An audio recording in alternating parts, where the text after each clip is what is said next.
Bonjour à toutes les broudines, bonjour à tous les broudeurs. Aujourd'hui les amis, je vous propose un petit vlog un peu spécial. En fait, il faut savoir que chaque vendredi soir, avec les broudeurs, les broudines, on regarde koh.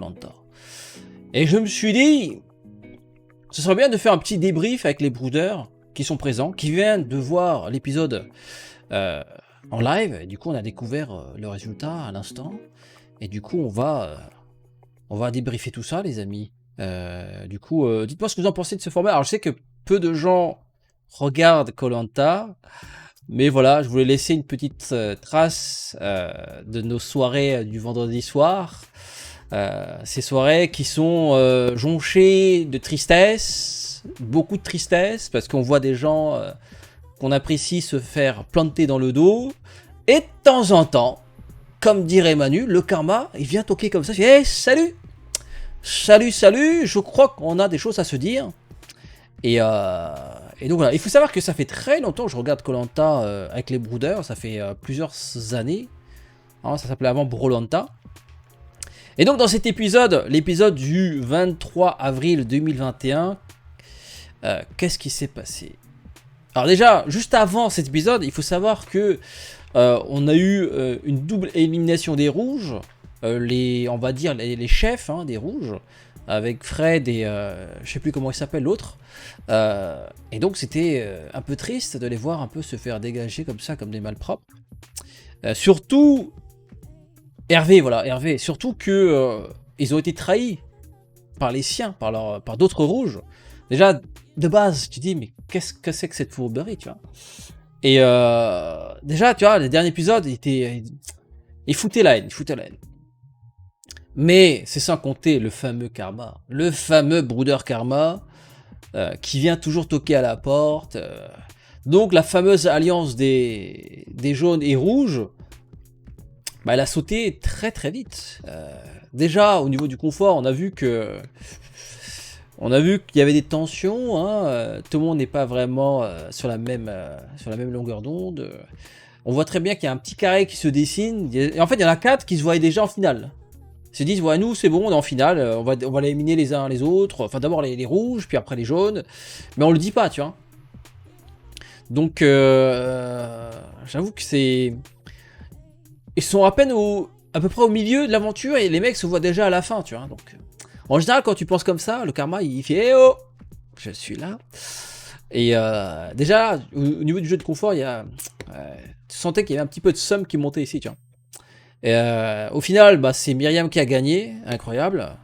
Pour une fois qu'elle gagne quelque chose, je crois que c'est la première fois qu'elle gagne une épreuve, si je dis pas de bêtises.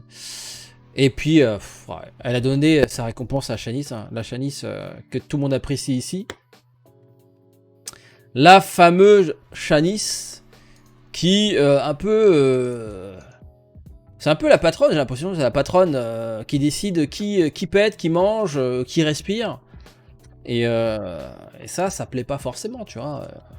Elle a l'air toute gentille. En fait, c'est ça qui est marrant, elle a l'air toute gentille, mais c'est elle la patronne. Déjà, dans une des scènes, non, en fait, le soir, ils dormaient, et en fait, il y a, tu sais, au niveau de leur, comment dire, de leur cabane de fortune, il y a un endroit où c'est un peu mouillé, tu vois. Et en fait, t'as Lucie qui fait du MMA, pas la pub, pas l'assurance, elle fait du MMA, le sport, tu vois. Elle lui dit, les gars, bon, vu qu'on a récupéré des nouvelles personnes sur l'île et que la cabane n'a pas été conçue pour accueillir toutes ces personnes-là, du coup, on est un peu serré. Et voilà où je me trouve, il y a un peu, c'est un peu, comment dire, c'est-à-dire, il y a un peu de flotte qui dépasse, enfin, il y a un peu de flotte qui passe, et voilà, c'est pas très ouf, tu vois. Elle dit, qui voudrait prendre cette place, tu vois. Et en fait, personne s'est désisté. Du coup, elle s'est dit, bon bah merde, je la prends cette place de mort. Du coup, voilà, elle a dormi dans le coin de la cabane, le coin le plus dégueulasse. Du coup, elle avait le seum. Et elle a très peu dormi, je sais pas quoi. Le lendemain, Shanice vient lui expliquer, hey, pourquoi t'as tapé le seum là hier soir?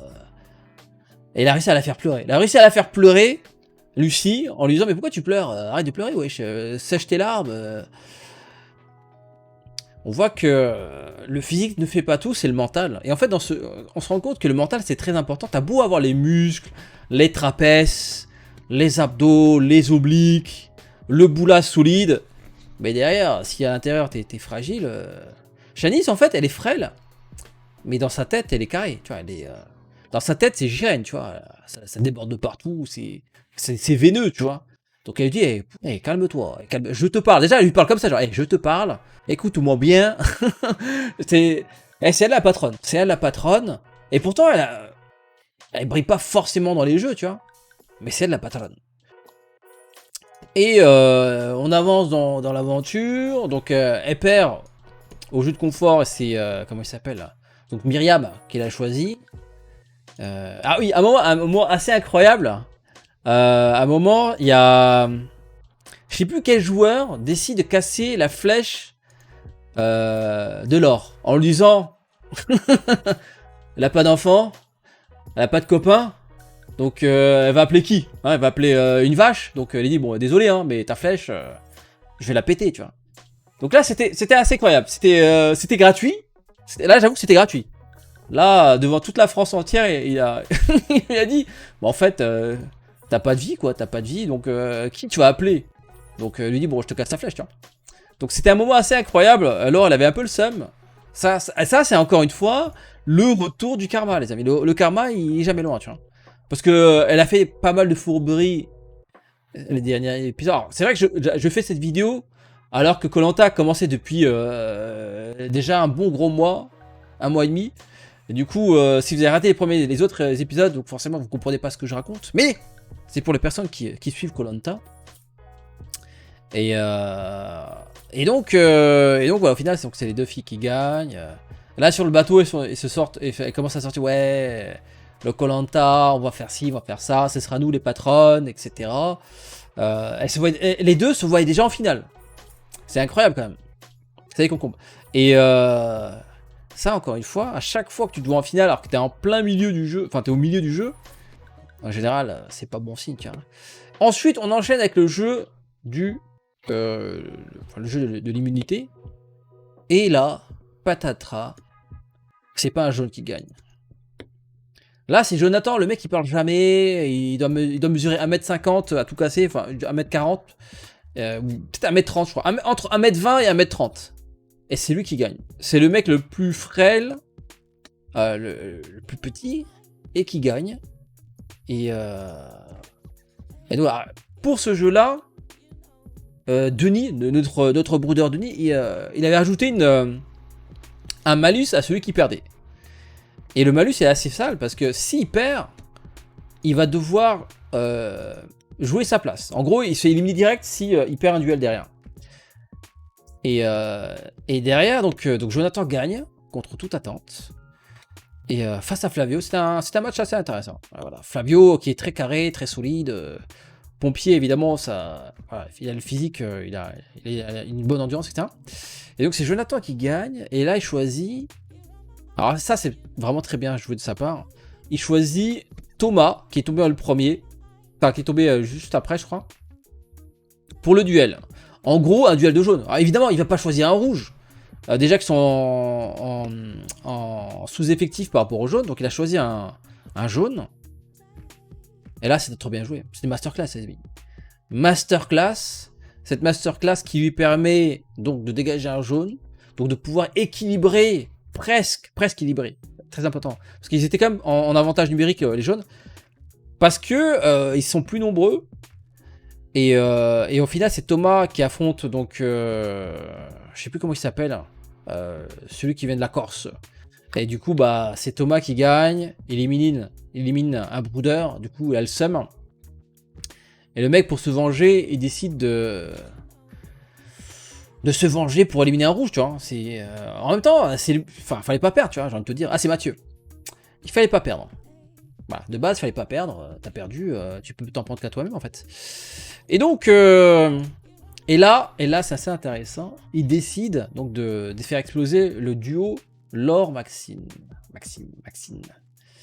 Le duo le plus détesté. Je crois que c'est un des duos le plus détesté de France actuellement. Elles ont fait les pires coups de flûte. depuis le début de la saison. Elles ont fait des retournements de veste, elles sont...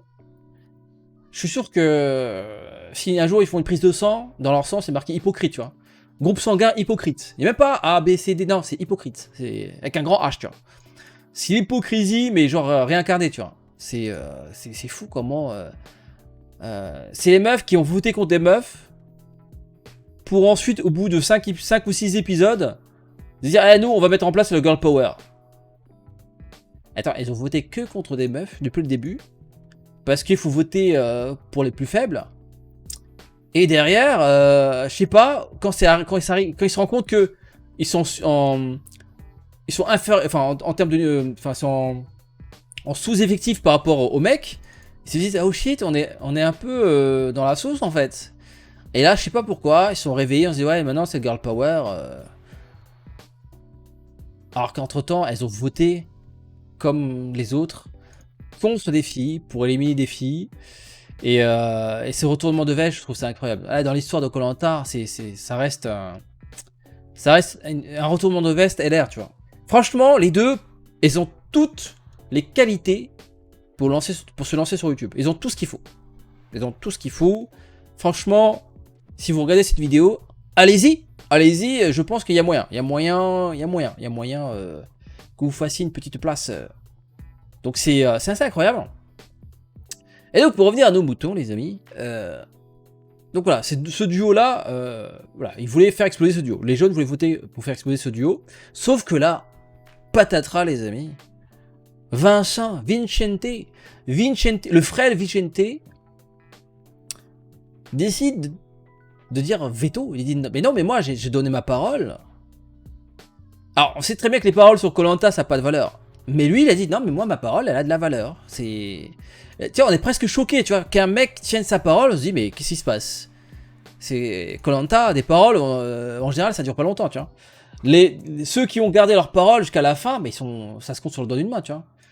Donc là, Vincente, il a dit, moi, j'ai donné ma parole aux deux filles, à Maxime et à Laure, j'ai dit, non, moi, je vote pas contre elles. On a fait un deal, on a fait un big deal lors de la réunification, il a dit, non, on vous protège, et il a même dit, je vous mets sous mon aile. C'est vrai qu'à première vue, son aile me paraît un peu fragile parce que bah, d'un côté c'est des rouges, de l'autre côté c'est des jaunes, donc forcément à un moment, quand il faut éliminer des gens, ils vont éliminer les joueurs d'en face.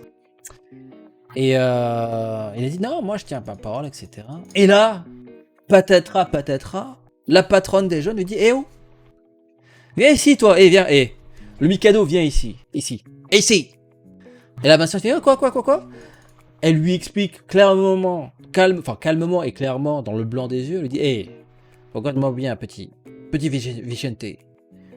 Soit tu nous suis, soit on t'enterre la semaine prochaine. Et là, Vicente, il a dit quoi?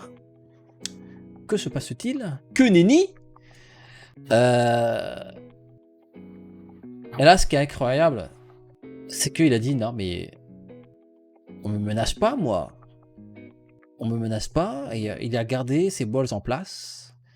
Il les a pas retirés. En fait, il a pas, comme certains sur Koh Lanta, qu'on a vu Thomas par exemple, qui a planté son capitaine il y a quelques semaines. Donc Aurélien, il a planté Aurélien, donc celui qui a ramené de la bouffe en plus sur le camp.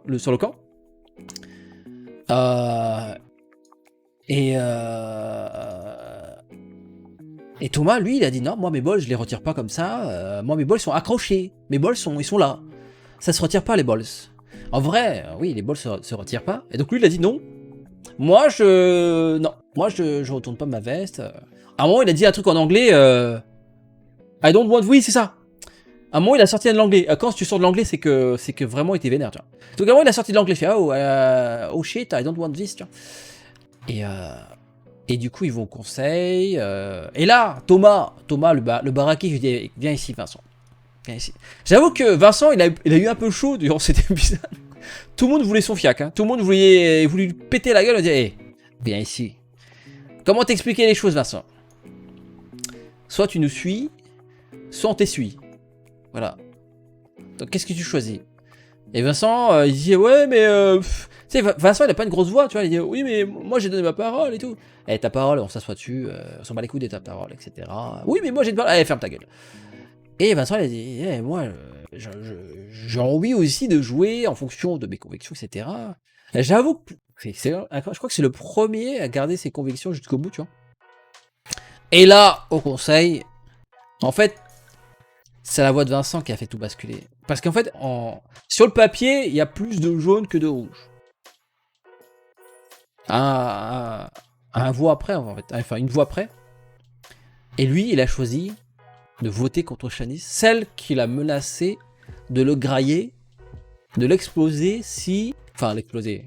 On lui fait comprendre que si elle s'il ne suivait pas le troupeau, il allait finir en kebab, tu vois. Et Vincent, il n'a pas envie de finir en kebab. Non. C'est pas son objectif de vie. Donc voilà, il a... Bon, c'est vrai que pour certains, il a retourné sa veste, mais en même temps, il a des valeurs. Il a dit non, moi, j'ai donné ma parole c'est sacré, machin et tout. Et voilà. Et grâce à son move impromptu, il a réussi à faire sortir Shanice à une voix près. Donc Laure, elle a eu 6 voix et Shanice a eu 7. Une voix près. Alors là, ce qui est assez incroyable, alors que Shanice s'apprêtait à partir, elle dit bon, c'est qui la taupe là? C'est qui? Et Vincent, tout frêle comme ça, il fait c'est moi. Bon, j'avoue que là, il était un peu rouge, il était un peu... il avait chaud, tu vois. Et là, ça commence à sentir genre, on va te venger, ça va swinguer, ça va bégayer, ça... Et, en gros, les jaunes qui sont sentis trahis, ils ont dit clairement qu'il y aura une vengeance. Ça sera œil pour œil, dent pour dent. Ça va être chaud pour sa gueule la semaine prochaine. Donc, du coup, l'épisode de la semaine prochaine va être assez incroyable. Donc là, si Vincent il fait une connerie, enfin, s'il se retrouve dans une mauvaise posture, il y a moyen qu'il saute. Mais, comme les rouges sont en supériorité numérique grâce, du coup, à Vincent qui a rejoint l'autre team, il faudrait que l'un des... il faudrait qu'au moment de l'immunité, il faudrait qu'un des jaunes gagne. Et vu que Myriam, elle a 2 voix, il y a moyen de faire basculer les choses, tu vois. Donc voilà, ça fait beaucoup de si. Donc tout se jouera la semaine prochaine pour le suite de l'aventure du pauvre petit Vincent, qui risque de payer ses valeurs. Et c'est ça qui est incroyable dans Koh-Lanta, c'est que plus tu as de valeur, plus tu as de chances de te faire dégager. Voilà. Candice, elle avait des valeurs, hein, elle avait un projet. Son projet est tombé à l'eau parce que elle s'est entourée de Laure et Maxine. Hein, et du coup, voilà, ils ont fini. Candice, elle a fini dans le caniveau. Hein, voilà. Aurélien, pareil, il avait confiance en Thomas. Bim, coup de couteau dans le dos. Bah, il dégage. Il a aussi confiance en Shanice.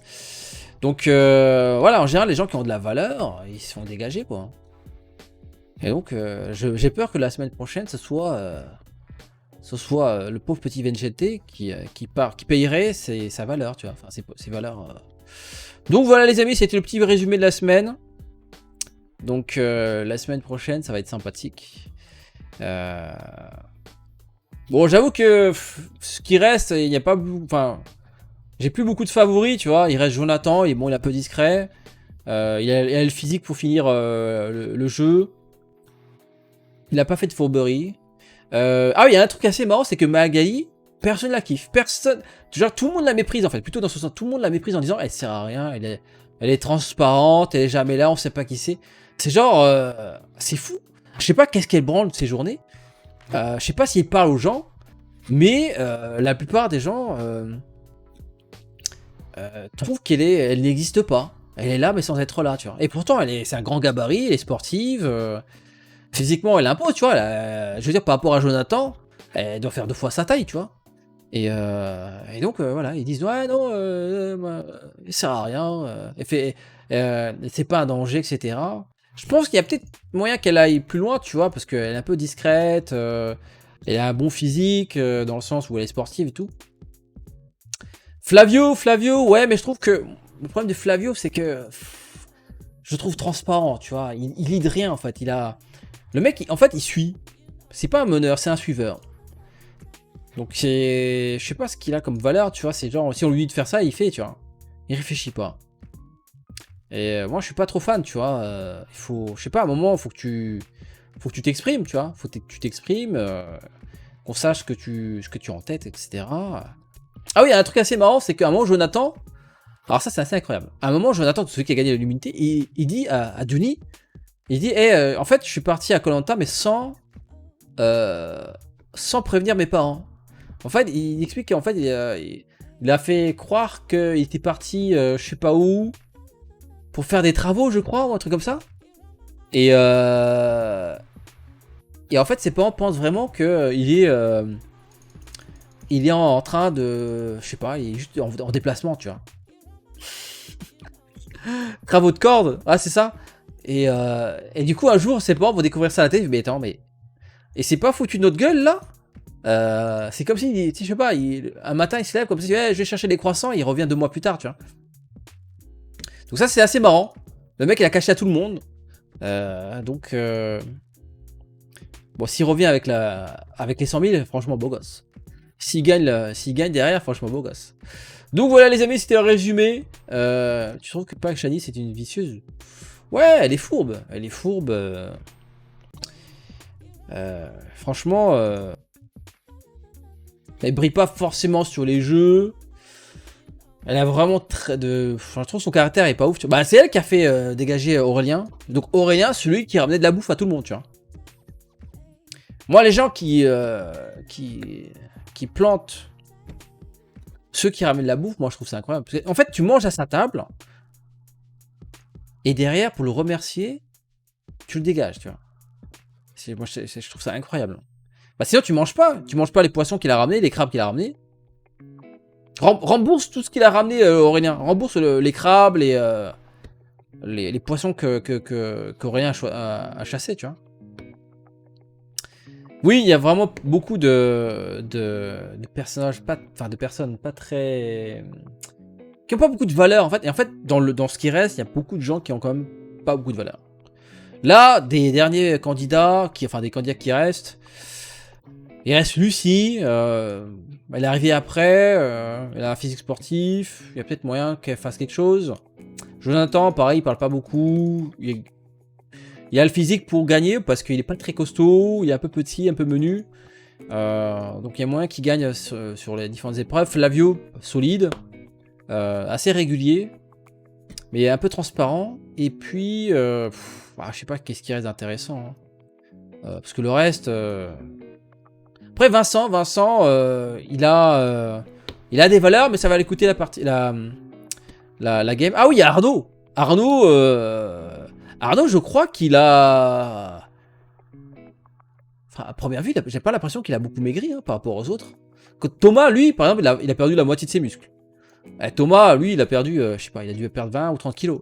Mais Arnaud, point d'interrogation, tu vois. Mais Arnaud, il est incroyable, Arnaud.